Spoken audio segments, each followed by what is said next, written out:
Hey guys, what's up? Welcome back to the FordTechMakuloco channel. So today I have a quick tip for you that I think is going to help a lot of you out there with frustration with your Ford integrated remote start system. So starting in 2011, Ford started offering an integrated remote start system that was built into the vehicle software, and all the modules talked over the CAN network. And you simply had to install a new antenna and then cut new keys, as you see here, with the integrated remote start button on it. Pretty sweet, right?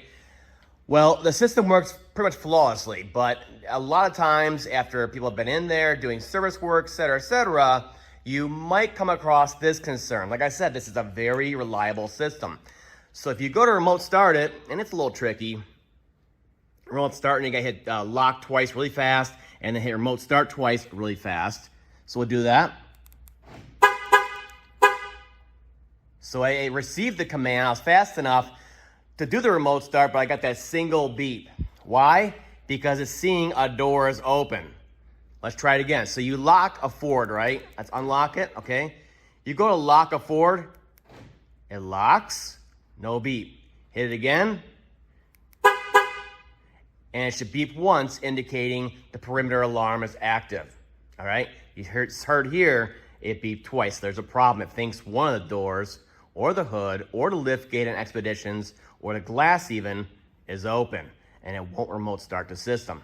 Okay, so let's go check it out and see which one of the doors left open. Maybe the kid left it open or something like that. So let's get inside and check it out. So right in the cluster here, they'll tell you if a door is open, right? So get in, let it load on up. No warning messages.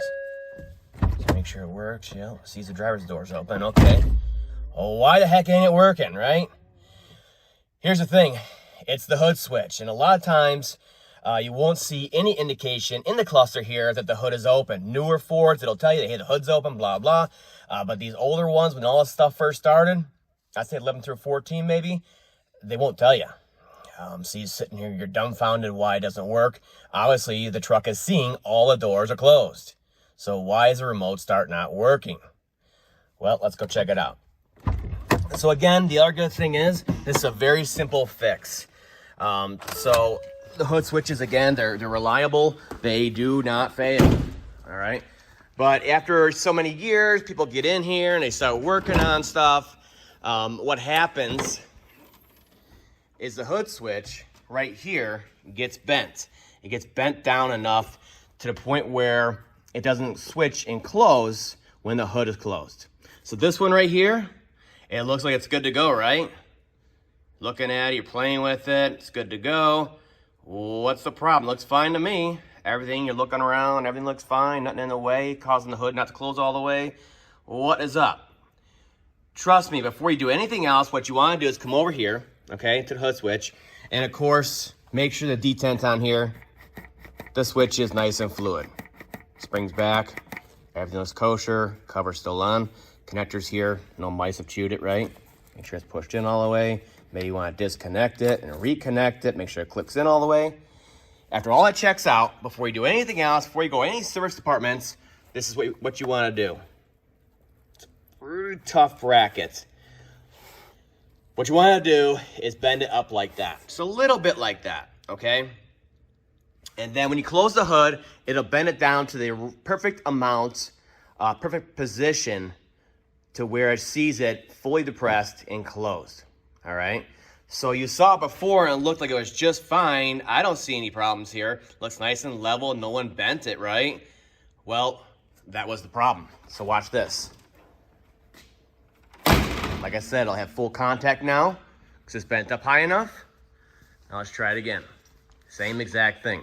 First thing you're gonna notice, you go lock it, boom, one beep. That means it sees all the doors are closed and the perimeter alarm is on.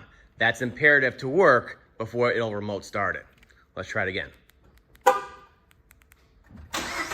Boom, done.